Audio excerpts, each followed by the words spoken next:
வாழ்க நலம். பிறர் நலனில் அக்கறை கொள்ளும் அனைவருக்கும் அடியனின் பணிவான வணக்கங்கள். நான் உங்கள் அக்னிருத்ரன் சுவாமிகள், ஸ்ரீ காமாக்கியா தேவி உபாசகர்.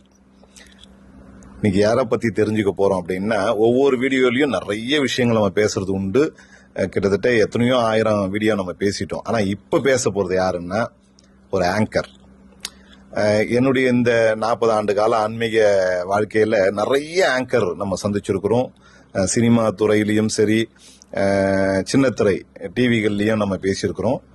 ஆனா அதெல்லாம் தாண்டி ஒரு சில பேர் நம்ம மனசுல நிப்பாங்க.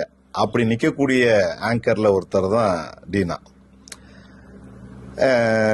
நிறைய பேர் நம்ம என்ன கேள்வி கேட்கணும் அப்படின்றத நம்மளை கேட்பாங்க. நம்ம சொன்னோன்னே அந்த கேள்விக்கு வருவாங்க. டீனா பொறுத்த வரைக்கும் அப்படிலாம் கிடையாது. என்கிட்ட எந்த மாதிரி கேள்விகள் வேணுங்கிறத அதுவே முடிவு பண்ணிக்குவாப்ல. மக்களுக்கு எது தேவை, எந்த கேள்விகள் எது பயன்படும், இன்றைய மக்களுக்கு எந்த மாதிரி விஷயங்கள் போய் சேர்க்கணும் அப்படிங்கறதுல ஒரு கவனம் எடுத்து அதை கேட்பாப்ல. நான் ஏற்கனவே சொல்லின மாதிரி சிலதெல்லாம் இப்ப இதுதான் இவங்க கிட்ட கேட்கணும்லாம் கிடையாது. எப்பேற்பட்ட கேள்வி வேணாலும் தீனா கிட்ட இருந்து வரும்.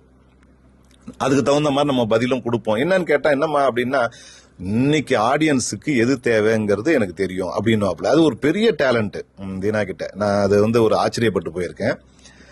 ரெண்டாவது, அந்த புரிதல்னு ஒண்ணு சொல்லுவோம் இல்லையா, அந்த புரிதல். ஒருவேளை சில கேள்வி நான் பேசிக்கிட்டே இருக்கும்போது திடீர்னு உள்ள கிராஸ் பண்ணி கேட்பாங்க இல்லையா, அப்படி கிராஸ் பண்ணி இது எப்படி, அப்ப அது என்னத்துக்கு, இது எப்படி அப்படின்லாம் கேட்கக்கூடிய ஒரு விஷயங்கள்லாம் நான் கவனிச்சிருக்கிறேன்.